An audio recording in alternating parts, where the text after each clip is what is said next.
Para início de conversa, eu tenho que, enfim, me congratular com a exposição da Silvinha, que eu achei brilhante e com a qual eu concordo. E a conclusão, eu tirei duas conclusões. A primeira conclusão é que a força do bolsonarismo, que nome nós dermos ao fenômeno, ele tem várias denominações de populismo, fascismo, iliberalismo, autocracia e por aí vai. Vamos chamar de bolsonarismo para facilitar. A força do bolsonarismo, que explica o inexplicável, pelo menos o problema fundamental da filosofia política desde os tempos de Lavoisier, que é o da servidão voluntária, é porque as pessoas escolheram. Pelo menos um terço da população brasileira, de maneira bem convicta, não tão convicta assim, pelo menos metade do país escolheu alguma coisa que para nós, em princípio, é o abominável, o inominável, é a monstruosidade social. E a explicação que dá a Silvinha é que, em função desses nossos automatismos, nossa política de piloto automático nos impediu de ver aquilo que desde sempre esteve na cara. E para ver isso que desde sempre esteve na cara, é preciso não ser contra a intuição, mas é contra-intuitivo. É que o Bolsonaro tem esse apoio porque ele diz a verdade. Esse é o ponto. Ele diz duas verdades. A verdade que vocês estão vivendo, a maioria da população. Essa verdade, segundo ponto, essa verdade que vocês estão vivendo chama-se capitalismo na sua fase atual. Essa fase atual, ela é destrutiva, no limite ela é autodestrutiva. Vocês sabem disso, eu sei disso. E, segundo ponto, isto é a natureza. É assim mesmo, não há alternativa, como disse a outra, que ele nem sabe quem é, mas tanto faz, e que ninguém precisa saber para saber o que significa dizer não há alternativa, e que o outro lado, assim chamado progressista, democrático, civilizado, como nós quisermos, tinha uma alternativa, essa alternativa não funcionou, ou quando funcionou, funcionou de maneira bárbara, e fica escondendo esta evidência. Fica escondendo esta evidência, ou esconder esta evidência, mente e diz que tudo vai bem, que tudo vai melhorar, que a abundância voltará, a abundância natural, inclusive, que o planeta é infinito, que o capitalismo é infinito, que o progresso é infinito, e que, portanto, as coisas lá no fim, as paralelas vão se encontrar e tudo dará certo. Quando a massa da população, não só no Brasil, mas como no planeta todo, sabe que isto não corresponde minimamente sequer a um milésimo da verdade que se vive cotidianamente, que nós sabemos é o horror para aqueles que não podem ficar em casa. Como nós podemos ficar em casa, nós entramos nesse jogo. Bom, então essa é a primeira, eu acho que para começar o debate, essa é a primeira coisa que nós devemos, em conjunto, né, não sou eu sozinho que vou resolver a equação, ou cabecear a bola levantada pela professora Silvia Viana, que é esta platitude. Não existe negacionismo. Por parte daqueles que comandam o jogo até esse momento, todos sabem do que estão falando. Portanto, a ideia pseudo-metafísica de pós-verdade, que estaremos entrando num outro mundo em que a epistemologia mudou e assim por diante, é uma bobagem. Existe verdade, todo mundo sabe quando está falando a verdade e quando está enrolando, quando está vendendo dúvidas. Então, o negacionismo é um bode escapatório, um scapegoat, um bode escapatório para não encarar a verdade. Portanto, não existe negacionismo. Existe negacionismo até certo ponto daqueles que preferem não ver o que estão vendo, que estão lá no fundo do poço, mas sabem qual é a verdade. A verdade é o fim. Nós estamos indo para o fim e alguns poderão sobreviver se souberem se virar lá embaixo, naqueles que a Silvinha nomeou por último, que são os trabalhadores ditos essenciais e que são os que, por isso mesmo, são os mais esbulhados, os mais expoliados. Então, esse é o primeiro ponto que eu notei na exposição da Silvinha, que é uma coisa que precisa ser enfatizada e depois analisada, porque não é, digamos, eu sei que ela não disse para chocar, nem eu estou dizendo para chocar, que o Bolsonaro diz a verdade, embora diga barbaridades, fabrique uma fake news por dia. Mas fake news, como nós sabemos, é parte de uma guerra de barragem para desnortear o inimigo, sob fogo intenso, que corre de lá para cá feito barata tonta e não tem tempo de pensar. E a segunda coisa que me ocorreu, eu vou ter que morder um pouquinho a minha língua, porque há 3 ou 4 anos eu venho dizendo que essa história de dizer que é fascismo é apenas uma questão acadêmica, histórico-acadêmico, e, portanto, nos desvia do assunto real.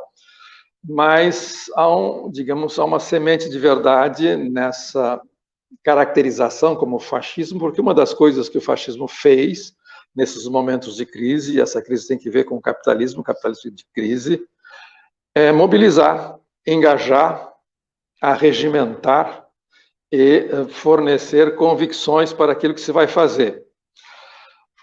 Eu acrescentaria, do ponto de vista histórico, com essa comparação ligeira com o fascismo. Com isso, eu vou abandonar o tema puramente retórico do fascismo, embora existam características que apoiam essa analogia.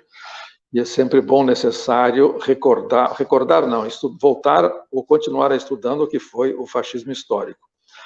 Então, uma coisa a ser apontada, digamos, a similitude entre o bolsonarismo, o Bolsonaro, digamos, no nome geral, poderia tomar um outro personagem qualquer, mas da atual onda de extrema-direita, mas o Bolsonaro em particular, porque ele é o mais característico, é o mais típico, sobretudo porque ele, digamos, ele vem da semiperiferia.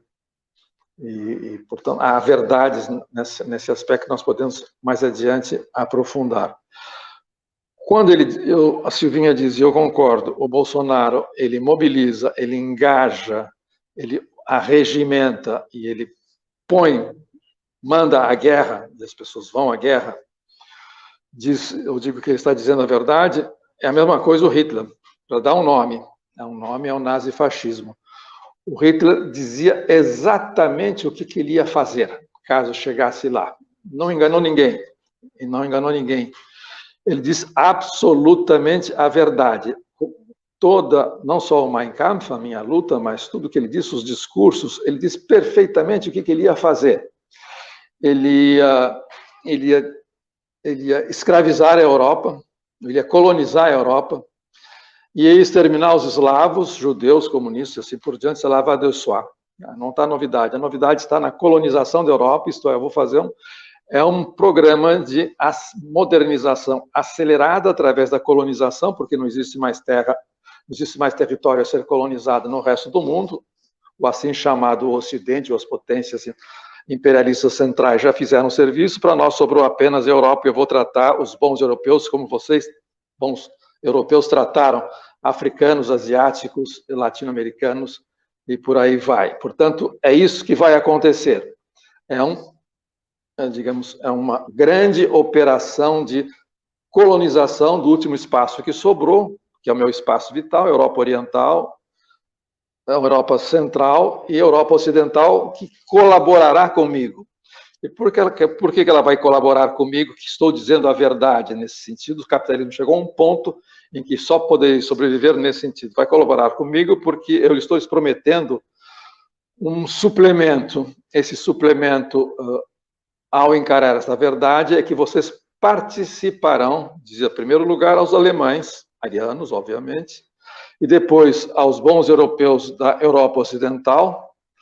Vocês vão participar conosco, com determinada regulamentação, hierarquia, assim por diante, da pilhagem do mundo, da Europa, possivelmente do mundo. Do mundo ele não era tão idiota assim, ele sabia que existia um forte competidor, e que esse forte competidor chamava-se Estados Unidos, que era a nova potência emergente, e que estava empurrando para a lata de lixo da história o velho colonialismo inglês e francês. E, portanto, se eu destruo a pedido dos americanos e por conveniência dos americanos e a União Soviética, nós estaríamos sozinhos no campo, e aí vamos ver quem leva a rapadura. Até lá, é um processo de pilhagem, é um processo de saqueio, é um processo de subordinação total dos inferiores pelos superiores, e eu os convido a participar desse processo. Então, eu digo a verdade e prometo-lhes, é claro que o Hitler, nesse sentido, ele poderia estar mentindo como qualquer gangster. Eu lhes prometo a participação nos lucros de um racket, de uma extorsão de nível planetário, ou nacional, ou continental, pelo menos europeus. Ora, se nós voltarmos ao nosso ponto de partida, isto é, o bolsonarismo e o coração do bolsonarismo, o significado do bolsonarismo, o que ele está prometendo? Exatamente a mesma coisa. E nesse sentido, bom, aí eu dou uma colher de chá para aqueles que falam em fascismo, mas falam em fascismo se opondo à democracia, quando na verdade o fascismo é a verdade dessa democracia capitalista, que, aliás, capitalismo e democracia não tem nada a ver, uma coisa a ver com, tem a ver com liberalismo. Outra coisa, liberalismo econômico. Quando se Bolsonaro diz isso, ele está repetindo essas duas palavras-chave indicativas do fim de linha que nós chegamos, que é isso, a vida é um horror, esse horror é da natureza das coisas, e quem foi forte o suficiente para, dele participando, conseguir vantagens relativas à sua posição hierárquica no sistema, será recompensado pelos seus próprios méritos por ter tido a coragem de encarar essa verdade da qual não está excluída a sua autodestruição. E, portanto, alguma coisa que reforça a vontade de ir para a luta, para a guerra, e, portanto, a vontade de sacrifício é a compreensão de que a vida que nós levamos lá embaixo é uma vida de sacrifício. Existe, portanto, uma dimensão sacrificial do capitalismo. E essa dimensão sacrificial do capitalismo que eu, Bolsonaro, ou eu, Adolf Hitler, estou enunciando. Os mais fortes sobreviverão e poderão recolher o botim. É mais ou menos isso. Quando eu digo que nós estamos caminhando, nós depois do primeiro turno, porque para mim o choque foi esse primeiro turno, não foi a eleição em 2018, que era mais do que esperado. Isso era uma pedra cantada, assim que as pedras do tabuleiro estavam dispostas, nós sabíamos quem ia ganhar a eleição, nós só não sabíamos qual seria a diferença. Agora, quando houve esse primeiro turno e o Bolsonaro, que pode perder a eleição, segundo as tendências se confirmarem, isso é 90% o que diz os institutos, 70% que acham que ele vai ganhar, o Lula vai ganhar. Mas acontece que nessa 2 de outubro, o bolsonarismo cresceu e ficou mais forte. E novamente disse a verdade, diz o que vão fazer. Bom, voltando então ao ponto, eu resumo com isso o que é o bolsonarismo. Ele diz, nós estamos caminhando para um regime de extrema-direita de conotação religiosa, porque essa conotação religiosa, porque política e religião se fundem nesse momento, quando eu tenho uma proposta milenarista que implica uma espécie de purgação do mundo, de purificação do mundo, através de uma grande explosão, para que a humanidade possa renascer. É isso. Isso é um milenarismo, ou não é outra coisa. Nós precisamos, portanto,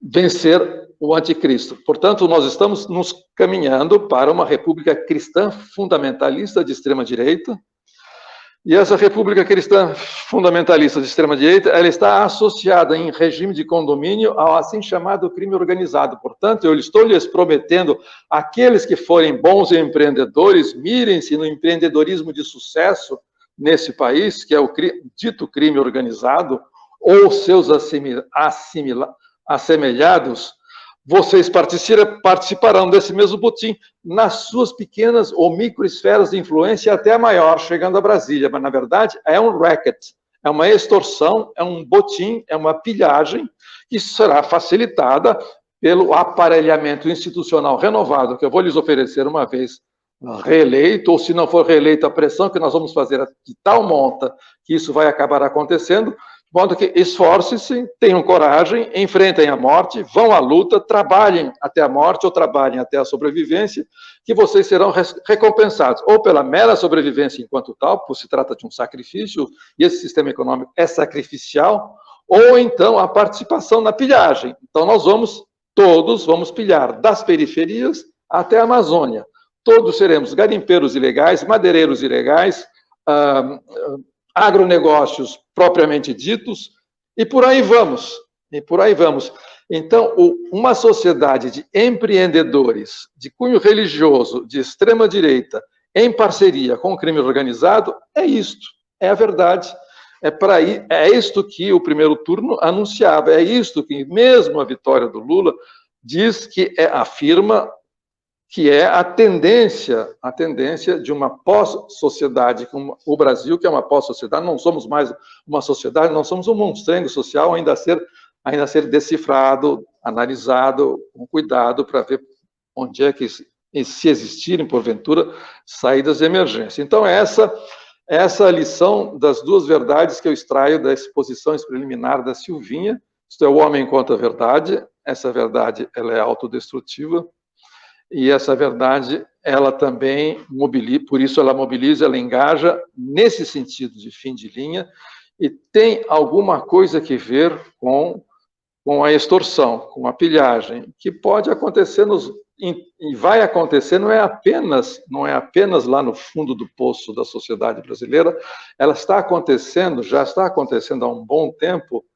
em todas as esferas de atuação. Ela pode ir perfeitamente, ela pode participar perfeitamente de um roubo de cargas organizado, pode acontecer pela administração de um território por uma milícia, que é um empreendimento, como pode acontecer nas melhores famílias, como pode acontecer, por exemplo, no Conselho Federal de Medicina.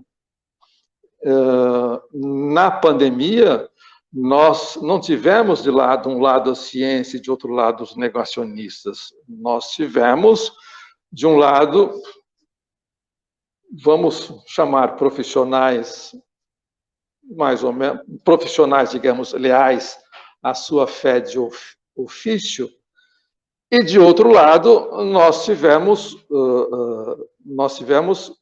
pessoas, médicos, profissionais, que foram, aliás, das categorias ditas liberais, foram os primeiros a aderir ao bolsonarismo, que participavam dessa, digamos,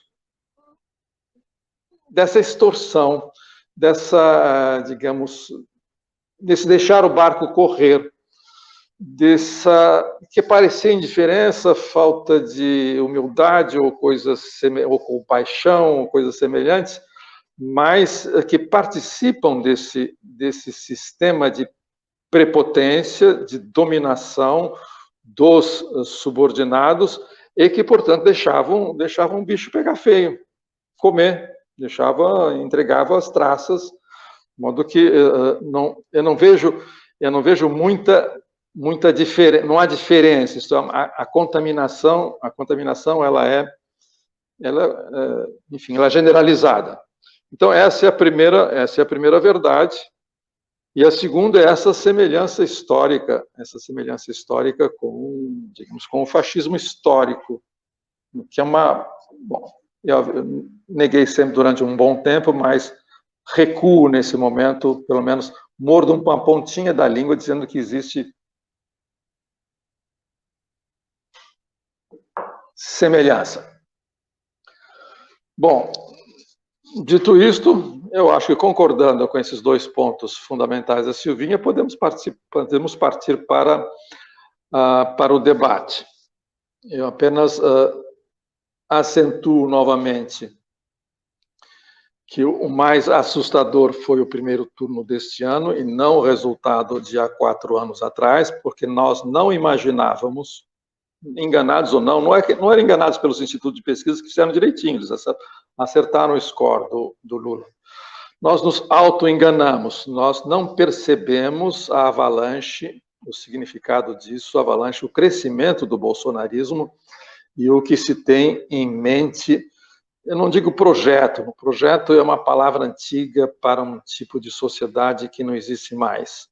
Isso é um projeto sem projeto, é uma coisa, digamos, uma espécie de delinquência em estado natural. E esse estado natural coincide com a naturalidade com a qual se encara a existência de uma sociedade de mercado, inteiramente monetarizada, isto é, a compreensão de uma sociedade de empreendedores. E existe todo tipo de empreendedorismo. Inclusive, o famoso escritório do crime em Rio das Pedras era um empreendimento, tanto é que chamava-se escritório. Um escritório em que você vende assassinatos, vende sequestros, vende intimidações, vende extorsões. Se você, num determinado local, aparece, tem uma padaria e aparece uma padaria melhor equipada, ou um concorrente no seu pedaço que está lhe fazendo sombra, perfeito, você pode bater nessa empresa, as portas dessa empresa, a miliciana é uma palavra que foi banalizada, dessa empresa, chamar de escritório do crime, e encomendar o assassinato do padeiro, seu vizinho, que está lhe incomodando. Digamos, isso é o padrão de uma sociedade empreendedora. E essa sociedade empreendedora, ela funciona porque esses empreendedores são movidos por uma fé no seu próprio valor e que toda vez que dão com os burros na água, recomeçam de zero a mesmo empreendimento, que é um empreendimento suicida, que faz parte daqueles rituais de sofrimento descritos pela socióloga Silvia Viana quando escreveu os reality shows, que são reality shows do trabalho. De modo que nós estamos chegando à forma política, ou à forma elementar de exercício do poder numa sociedade de empreendedores em estado puro. E os que não são empreendedores em estado puro, que ainda estão disfarçados com as vestes do antigo regime, serão perdedores. São as pessoas, os profissionais liberais antigas, são os funcionários de carreira, são os professores que estudam e que dão aula, isto é, que, portanto, serão varridos do mapa num novo tipo de administração pública em que nós colocamos cupinchas, que são, por natureza, incompetentes, que vão acelerar o processo de destituição e que viram também depósitos de lixo. Bom, para não ficar só nessa contra-intuição, que é puramente do contra, eu poderia sugerir, para início também de conversa, só que é uma conversa mais abstrata, mais teórica, mais filosofante. Eu gosto muito, aí como eu sou professor, eu vou dar uma indicação bibliográfica de um autor que ninguém mais, se é que leu alguma vez na vida nos anos 80, em inglês, chamado Richard Blackburn, que escreveu um livro traduzido no Brasil, publicado pela editora da Unesp, se não me engano, chama-se O Vampiro da História. E ele é materialista, ele é marxista, mas é um marxista de tão ortodoxo que ele resolveu levar, por exemplo, a geopolítica a sério, de maneira moderada. E fez uma fusão entre a crítica da economia política e um pouco dos ensinamentos da geopolítica, que ele interpreta de maneira não geopolítica. Ele interpreta com outras categorias, que tem que ver muito com a termodinâmica, com a entropia. Não é própria, ele dá uma tradução materialista para a existência real de geopolítica. E ele diz o seguinte: nós marxistas, diz ele, deveríamos ser mais materialistas do que somos. Nós pensamos apenas em processos de produção, de modo que a nossa dialética, caminhando de contradição em contradição, de superação em superação, ela é linear e linearmente ascendente, ela está baseada na ideia de produção, e produção cada vez mais efetiva, eficaz. E, portanto, ela acredita numa espécie de regime perpétuo de abundância material, no sentido físico do termo, do planeta, e, portanto, numa espécie de capitalismo infinito. Isto é uma ilusão, inclusive no sentido freudiano. Mas, ao lado desse modo de produção, diz ele, existe um outro modo, chamado modo de proteção. E é numa das subdivisões desse modo de proteção que ele inclui a geopolítica, que foi inventada, obviamente, por generais reacionários e geógrafos reacionários, mas não burros, inteligentes.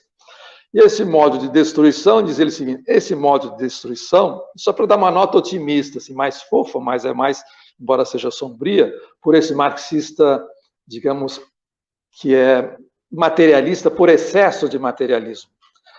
Esse modo de proteção, diz ele desmente o postulado fundamental do nosso credo histórico-materialista, que é a história da humanidade até aqui foi a história de luta de classes. Ele disse, em raros momentos ela foi história da luta de classes, ela foi preponderantemente a história da colaboração entre as classes, as castas, os estamentos, de uma determinada sociedade. E ele começa lá a história dele, que é ambiciosa, muito bem documentada, ele começa lá pela Revolução Neolítica, um pouquinho antes da Revolução Neolítica. Ele procura mostrar como várias sociedades e civilizações sobreviveram porque botaram entre parênteses, durante um período agudo de crise, e essa crise ele chama às vezes de entropia, sobreviveram graças à cooperação. A cooperação, como você põe o famoso dedinho num dique para que a Holanda não seja inundada. E essa cooperação é possível. Essa cooperação é uma luta contra a entropia. Portanto, é uma outra forma de negação que foi desprezada pelo marxismo histórico, que só via afirmação, progresso, acumulação indefinidamente nessa história de sucesso até o happy end final da Revolução, que era a dialética. Mas existe um lado de sombra da dialética, que é a luta contra a entropia.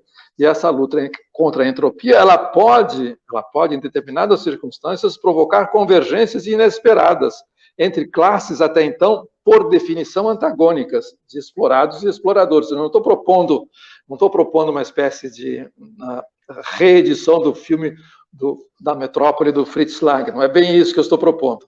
Eu estou dizendo que existe, como nós estamos novamente, do ponto de vista planetário, do regime termodinâmico do planeta Terra, nós estamos próximos de uma espécie de hecatombe ou de tempestade perfeita final, é bem possível que apareçam aqui e acolá, começam a aparecer, surgindo fenômenos que nós não temos a menor condição de identificar e nem planejar, fenômenos emergenciais em que exista um esforço coletivo de negação da entropia. E podemos encontrar, num país como o Brasil, é possível que surja inesperadamente esta convergência.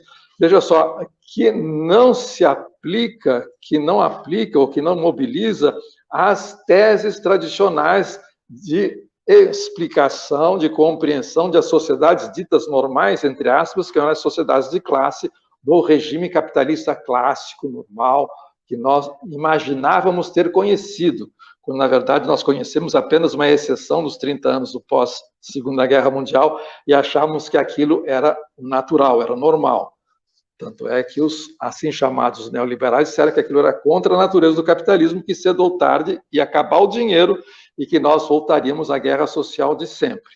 O que esse marxista inglês dos anos 80 está dizendo é que há possibilidades de tréguas nessas guerras sociais, em que essas tréguas elas são responsáveis por um curto período de tempo, mas um período de tempo decisivo, para que civilizações se recomponham, se reconstituam ou que evitem, na 1/10 hora, a sua autodestruição física e moral. De modo que eu não estou apenas anunciando a hora da morte está chegando. E, ao dizer isso, eu, claro, estou incluindo os dois lados nessa disputa. Como estava dizendo outro dia uma colunista na Folha de São Paulo, o país está dividido em dois, não dá para jogar a outra metade no mar, ou separar o Brasil em dois Brasis, um no Nordeste e outro no Sul, um, digamos, mais luminoso e acolhedor perto dos trópicos, e outro sombrio lá perto dos Pampas. Como também não dá para jogar a outra metade no mar, vamos conviver. E vamos conviver como uma espécie de, estou citando essa colunista que se chama Fernanda Torres, que foi outra grata descoberta da pandemia ou do período Bolsonaro, que começou a escrever um artigo melhor do que o outro na Folha de São Paulo. Vamos ter que conviver, diz ela, não é desagradável, diz ela, mas vamos ter que dar um jeito, é como se nós morássemos num condomínio, disse ela, em que depois de uma assembleia de condomínio, que nós chegamos ao tapa, chegamos a nos degladiarmos, sem tiro de fogo, mas nos esbofeteamos, nos xingamos, dissemos as últimas, encerrada a assembleia de condomínio, que nós estamos vivendo agora, nós estamos em plena assembleia de condomínio, nós teremos que depois viver no mesmo condomínio, no mesmo país, com pessoas que há 10 minutos atrás queriam nos estripar e vice-versa, separados por uma parede, por um piso, por um corredor, por áreas comuns, e nessas áreas comuns nos encontraremos. Portanto, nós teremos que encontrar nesta guerra civil digamos, um estímulo para, digamos, encontrarmos modos de proceder neste modo de proteção que havia sido descoberto, que recorrentemente entra em cena há mais ou menos 15 mil anos que existe sociedade organizada no planeta Terra, e que foi aludido por aquele filósofo inglês, e que a Fernanda Torres diz o seguinte: nós estamos no mesmo condomínio, não dá para jogar os outros no mar, nem separar em dois países, e nós estamos saindo de uma guerra civil chamada Assembleia de Condomínio. Aliás, dita entre parênteses, a Assembleia de Condomínio é uma guerra civil permanente, ela não é de hoje. Já vem de muito tempo. Desde que eu me conheço como criança, quando saí de casa e passei a viver em condomínio, mesmo criança, eu percebia que meu pai estava sempre, uma vez por mês, brigando, a ponto de puxarem armas os dois lados, e perguntava para mim o que era aquele Assembleia de Condomínio. Bom, então é a verdade da sociedade. Bom, então é isso que nós temos. Isso significa que, qualquer que seja o desfecho no dia 30, essa guerra do condomínio vai continuar.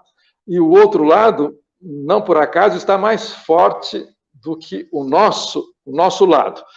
E eu não gostaria de encerrar essa primeira intervenção sem fazer uma outra observação sobre o nosso lado. Por que nós estivemos cegos? Só agora, em outubro, ou ao longo da campanha eleitoral de 18, começamos a abrir os olhos, mas na verdade não abrimos os olhos para o que é a sociedade brasileira contemporânea. E agora estamos novamente, digamos, perplexos, pasmos, quando realmente abrimos os olhos no fim da noite do dia 2 e vimos que a extrema-direita havia crescido. E havia crescido eleitoralmente, com voto popular consciente, deliberado, por vontade expressa.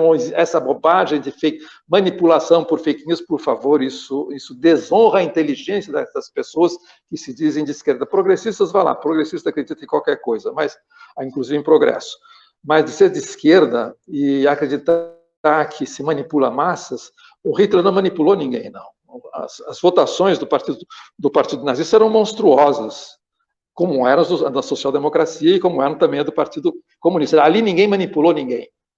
Ali todo mundo foi com conhecimento de causa e cometendo os maiores desatinos com conhecimento de causa. Uma coisa não exclui a outra. Mas, enfim, o que eu estou querendo dizer é o seguinte: por que nós demoramos a nos dar conta de que um monstro social, um demagogo chinfrim como Bolsonaro, ele é incancelável, como disse outro dia um sociólogo, ele é incancelável justamente porque ele diz a verdade. Porque a ideia de cinismo não cola nele, ele não tá enganando ninguém, ele não é um tartufo, ele não tem um semblante falso virtuoso e uma espécie de retaguarda pornográfica permanente. Ele é aquilo que ele diz, a pornografia é o tartufismo dele, é a exposição dos seus bastidores. Mas, enfim, nós é que nos enganamos. Nós nos enganamos porque quisemos nos enganar, não quisemos ver a realidade. Nós estávamos celebrando a democratização, ou a redemocratização do Brasil, nós progressistas, desde 85, que recebemos um país destroçado por 20 anos de ditadura, hiperinflação, corrupção, violência e tudo que nós sabemos de 64, que não vamos repetir. 64 foi uma abominação durante 20 anos, e essa abominação teve apoio popular, como diz um filósofo americano, na verdade alemão, mas americano, chamado Marcuse. Ele diz o seguinte: enquanto a mercadoria for entregue, a barbárie vai continuar. Como a mercadoria foi entregue em boa parte da ditadura, tinha apoio popular, e mais do que apoio, não só por causa disso, não era voto comprado, mas enfim. Recebemos um país destroçado, e esse país destroçado, ele conheceu uma espécie de primavera democrática, que eu não vou reconstituir, que tem a ver com a fundação de grandes organizações políticas, partidárias, sindicais, até chegar à Constituinte, que, de certa maneira, foi um colírio para os olhos, mas só um colírio para os nossos olhos, enquanto aquele país que nós havíamos herdado da ditadura estava comendo por fora, e comendo pesado. E, num determinado momento, essa desintegração, ela continuou. Ela foi de vez em quando retardada, amainada, outras vezes acelerada, mas ela continuou e nós fechamos os olhos para a sociedade brasileira que estava se formando sob o guarda-chuva alentador da democracia. E ela estava, certamente, estava aumentando a violência, estava aumentando a desigualdade, estava aumentando a precarização dos empregos, estava aumentando o baixo salário, estava aumentando, digamos, o território dito periferia e a sua colonização por vários tipos de organizações, que iam das igrejas, às organizações do terceiro setor, às do Estado propriamente dito, e depois do crime organizado pesado, quando a droga internacional chegou nessas periferias. Portanto, quando nós falamos na pacificação do país pela redemocratização, nós estávamos esquecendo que a periferia no Brasil já estava conflagrada, estava em guerra. E esta conflagração nunca foi atenuada. Ela nunca foi atenuada por mais empregos formais se criasse. Esses empregos formais se criassem, eles eram demograficamente insignificantes em relação à reprodução real da sociedade que estava já numa outra etapa do desenvolvimento do capitalismo, que é sempre catastrófico, porque ele é um desenvolvimento contraditório. E uma das suas principais contradições é aumentar o trabalho diminuindo o emprego. Isto é, tornando redundante aqueles que só têm o trabalho vivo para vender. E por aí vamos. De modo que quando os 20 anos gloriosos do Brasil, de 1994 a 2014, os nossos 30 gloriosos, se derreteram simplesmente porque faltou dinheiro, acabou o dinheiro. Não havia mais dinheiro para você poder fazer uma distribuição direta de cash lá embaixo, sem taxar num centavo sequer aqueles que levavam a rapadura lá em cima. Ora, quando acabou o dinheiro, não tinha onde mais, digamos, dividir essa rapadura por todos, sem prejudicar os de cima. Portanto, daí o milagre brasileiro que encantou o mundo. Como é possível contentar os miseráveis sem descontentar os poderosos? Que milagre foi esse que foi feito?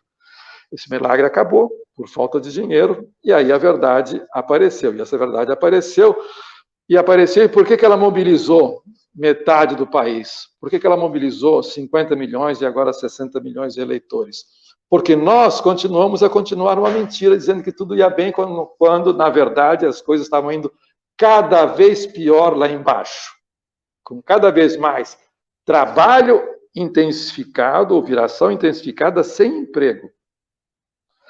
Isto é, sem garantias formais, sem proteção, e por aí vai. Sem serviços públicos essenciais, todos sucateados. Então, por isso que espanta dizer que o Bolsonaro diz a verdade, porque nós dizemos a mentira, nós mentimos há 50 anos. Não me venham dizer que o salário mínimo aumentou, não me venham dizer que empregos formais foram assim, não vem com isso. Não vem com isso, porque diante de 10 mil garimpos ilegais, diante de milhares de contrabando de madeira ilegal, por definição, na Amazônia e por aí vai, nós fizemos Belo Monte, nós fizemos Giral, e por aí vai. Então, proporcionalmente, nós depredamos mais a Amazônia em nome do progresso. Nós acreditamos em combustíveis fósseis, por aí. Essa equação não fecha. Então, daí as surpresas começam a se acumular a partir de 2013. E a extrema-direita começa a crescer. Porque o que a extrema-direita diz, com os piores propósitos, são propósitos assassinos e extorsivos. Negócio, pura e simplesmente. O que a extrema-direita começa a dizer corresponde à vida das pessoas. O que nós, progressistas, e nesses progressistas incluo no mesmo condomínio tucanos e petistas, que é a social-democracia contemporânea, ou liberal, ou digamos, o social-liberalismo, o centro, convergimos no centro. Centro-direita, centro e centro-esquerda são a mesma coisa, chama-se PT, chama-se Tucano, PSDB, tanto faz. Enquanto nós, durante 50 anos, mentimos. Bom, então qual é o espantoso? O espantoso é que ainda tenhamos votos. Isso é o que é mais espantoso. Nós mentimos durante meio século, dizendo que tudo vai bem. É claro que tudo vai bem. Tem gente que está indo à faculdade, algumas universidades estaduais e federais funcionam, alguma coisa melhorou aqui e acolá, porque houve dinheiro. Então, houve dinheiro, houve redução, uma substancial redução de danos enquanto havia esse dinheiro. Mas isso não era projeto, isso não é para durar para todo sempre, isso é provisório, isso é uma saída de emergência, isso é uma, digamos, é uma UTI de hospital, nós vivemos em UTI. Quando você tira da tomada, acaba. E quando você tira da tomada, aparece a verdade. Então, nós temos que, digamos, a triste realidade, ou a realidade, a real realidade, é isto. Quando, em 2013, nós não entendíamos o que nós ouvíamos na rua, que nos chamávamos de tudo, nós éramos chamados de tudo, de vigaristas, de ladrões, de mentirosos, de hipócritas, de cínicos, de tartufo. Bom, tartufo não, porque é um termo muito letrado. Era porque o discurso progressista não correspondia há muito tempo à realidade. Ao passo que a direita está dizendo a merda que nós vivemos é a merda que é anunciada, com sinal trocado, por aqueles que estão nos mobilizando nas redes sociais. Eles, pelo menos, não nos enganam, sabem que todos vão morrer, vão escapar, alguns que souberem, conseguirem momentaneamente se virar e terem sucesso nos seus pequenos empreendimentos de merda, porque os empreendimentos que dão certo estão lá em cima. E esses apoiam digamos, os que estão falando a verdade de maneira popularesca, porque está recebendo deles carta branca. Por quê? Porque vão participar estão participando do mesmo saque, da mesma razia, do mesmo racket, da mesma extorsão, da mesma pilhagem. Bom, essa pilhagem, ela é coerente, ela se forma lá em cima, ela não depende apenas, não se trata apenas de ter comprado o parlamento com emendas assim, o assado, o centrão, de estar tentando, já programando a colonização do judiciário, que não precisa muito esforço, não, eles já estão colonizados. E todos os órgãos de controle. Não é por isso, não, é porque contam com o apoio dos pilhadores mor. Nós somos uma economia extrativista financiarizada, ou neoextrativista. Agronegócio, petróleo, mineração, isso é extrativismo. A coleta de dados para direcionamento de escolhas de mercado de consumo através das redes sociais é extrativismo. Ninguém está produzindo nada, se está extraindo coisa. É um tipo de rendimento da informação, um capitalismo de rentistas.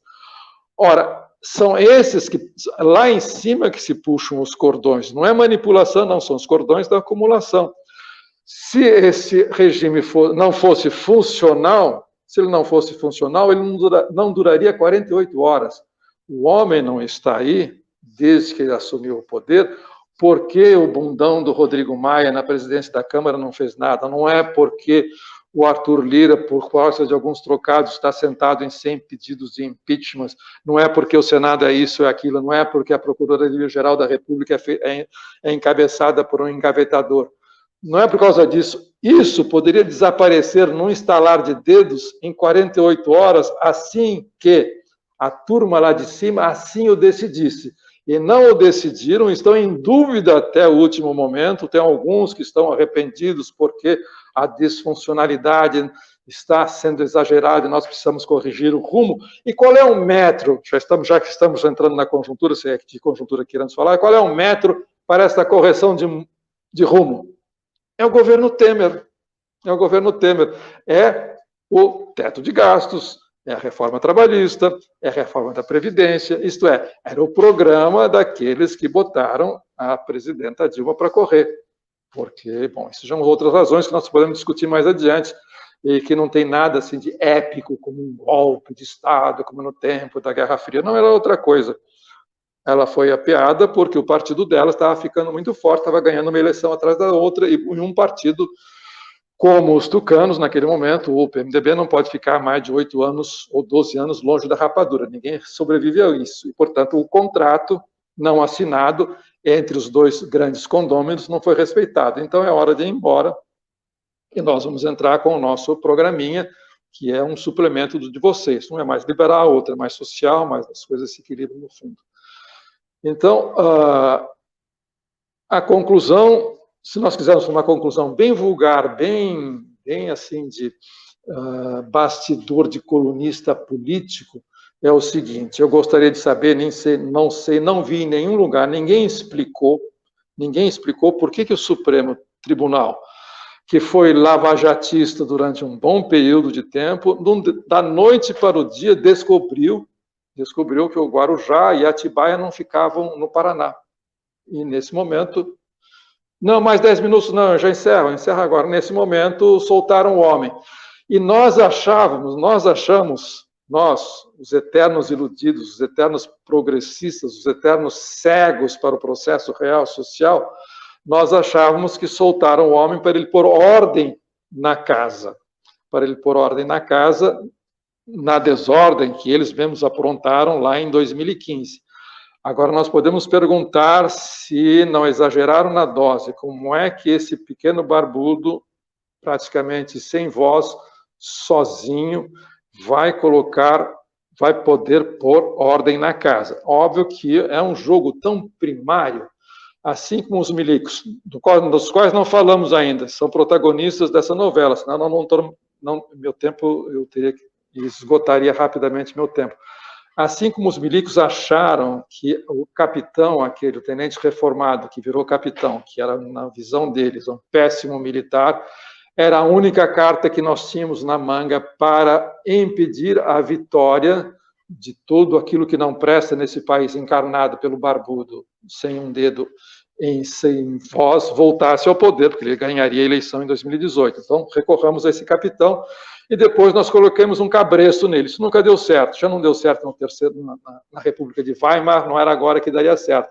Acontece que esse capitão tem ideias próprias. Não que ele tenha ideias próprias, ele tem um faro próprio. Ele percebeu, quando ele disse, em 2015, eu serei candidato à presidência da República e vou ganhar, porque ele entendeu o que estava se passando no Brasil, ao contrário da direita clássica e ao contrário da esquerda clássica, que agora estão juntas novamente, finalmente reconheceram a sua verdade recíproca espelhada no espelho de um e outro.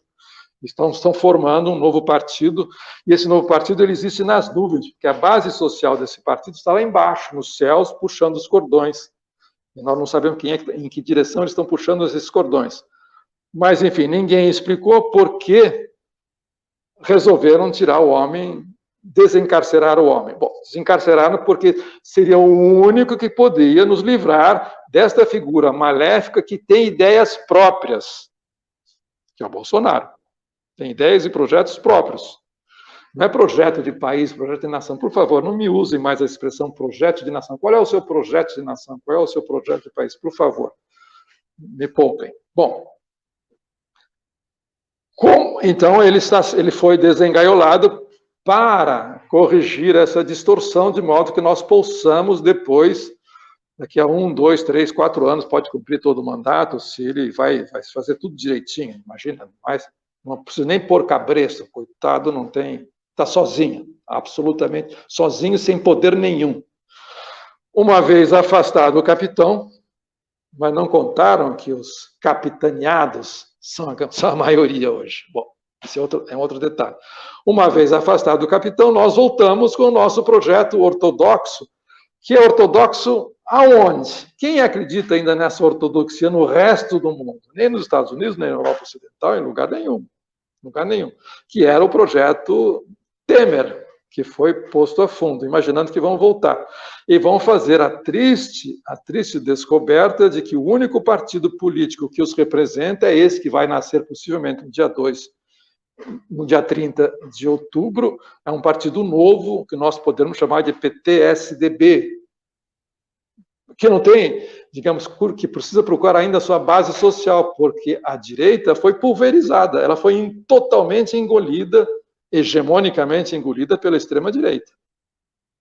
Bom, eu sei que isso contradiz os cordéis que são puxados lá em cima pela direita clássica, mas esses cordéis são frágeis, porque lá embaixo a coisa pode estar saindo do controle. Como eu disse, o capitão tem ideias próprias, essas ideias próprias são intuídas da percepção realista do que é esta monstruosidade que nós insistimos em chamar de sociedade brasileira.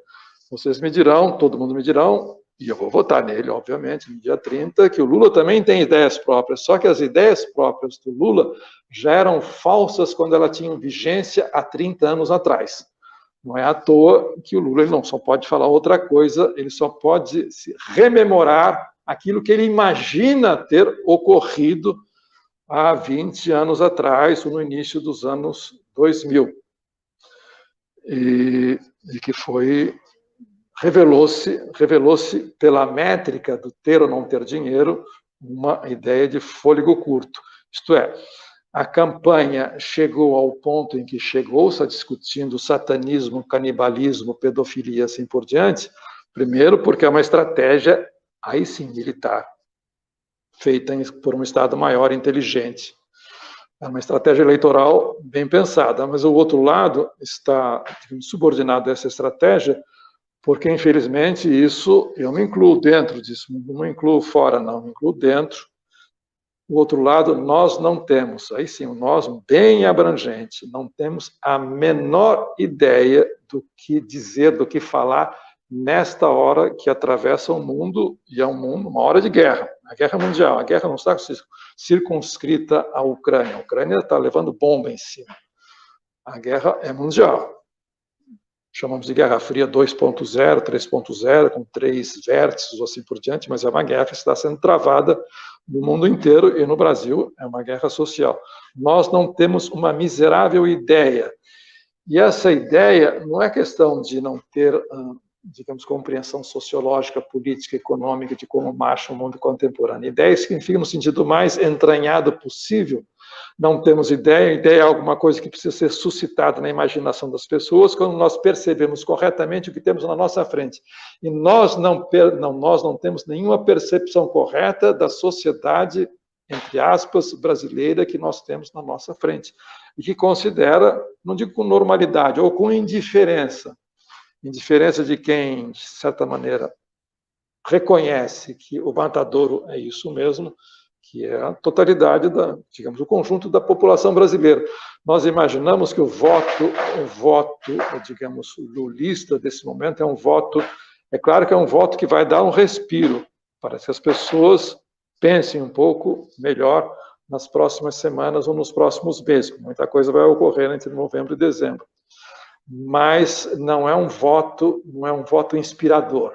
Não é um voto em que você sinta o ar de uma nova era, como, mesmo de maneira enganosa, se sentiu na virada dos anos 80 para 90, quando entrou em cena o Partido da Classe Trabalhadora Organizada, chamado PT, sem saber que o terreno no qual ele pisava não existia mais nem na Europa. Mas, enquanto existiu essa sensação valia por uma visão de mundo, e essa visão de mundo empurrou muita gente para frente. Ora, a esquerda não está imaginando nada que possa ser colocado adiante depois da vigência do bolsonarismo, que possivelmente terá que conhecer várias metamorfoses para poder continuar sobrevivendo. Bom, é isso. Eu acho que eu esgotei os meus 10 minutos, falei demais.